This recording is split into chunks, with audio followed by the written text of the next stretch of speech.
Off the top, as promised, the Washington Nationals, losers of 6 in a row. They were off on Monday. They are 4.5 games behind the New York Mets in the race for the National League East. Doesn't look like they're going to be a wild card either. They're a fourth place wild card team behind Pittsburgh and the Chicago Cubs. So, Neil, I'll start with you. You've written about this. Can they right the ship before it's too late? Yeah, they can because, like you said, they're 4 games out. They have 6 left to play head-to-head against the Mets. So they're not out of it, but they look terrible. I mean, there's nothing that's working. The pitching's not great. The hitting's not great. They're still reeling from injuries.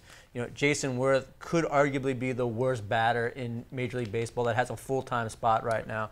So there's a lot that's going wrong. But the only solace is that they have 6 games left to play against the Mets, and like you said, their only chance is winning the division. Yeah, and they've closed the season with 3 games at Citi Field against the Mets. Keith, I'll throw this to you. Some stats first, though. They've been 12-23 since July 5th, 2.22 batting average, 3.5 runs scored, and then 4.25 ERA. A lot of bad stuff. Can they turn this thing around before it gets too late? Well, they have 55 games left, if my math is correct, right? They're 58 and 59. That's 117.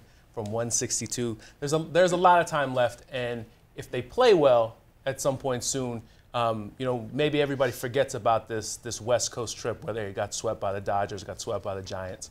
But the thing about it is there's no magic fix for this team. I don't think firing the manager is going to fix it. We'll get to that in a little bit. You know, there's no other players you can bring in. They got everybody back from injury. They just guys have to produce to the level that they normally do. Clinton, do you think this team can turn it around, or is it too late for that? I think they can, but I don't think they will. I mean, let's not forget they're under 500. It's not just the fact that they're so far back to me. It's the fact that they haven't played well enough to really break even. And so if you're comparing them against obviously their components, which matters, versus themselves, that's one thing. But to me, the baseball, I don't want to say record aside because that doesn't make a lot of sense, but it's been totally uninspiring for the past 2 weeks.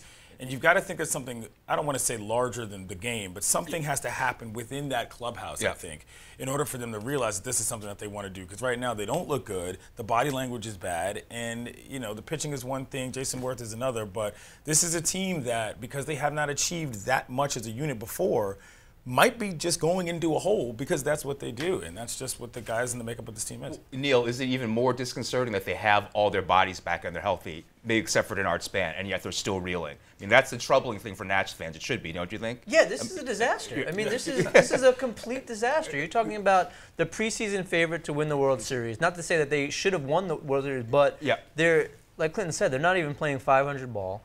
And there's a lot of things that are going wrong. I mean, the players aren't producing. They're getting some bad luck. Their batting average on balls in play during the second half of the season is the worst in the National League. So that will come up a little bit. But by and large, this is a team, I think underwhelming is probably the word that I would use. I mean, they're just terrible. Well, just to put it, kind of encapsulate it, Max Scherzer, their ace, since July 7th, has have 5.05 ERA and 11 starts, 11 home runs allowed. Knocked himself out of the Cy Young Award. Yeah, I mean, he was 6 the runs leader. His most recent start. Yeah, and now you have probably one of the duos from the Dodgers that could take it. Yeah, just a disaster all around.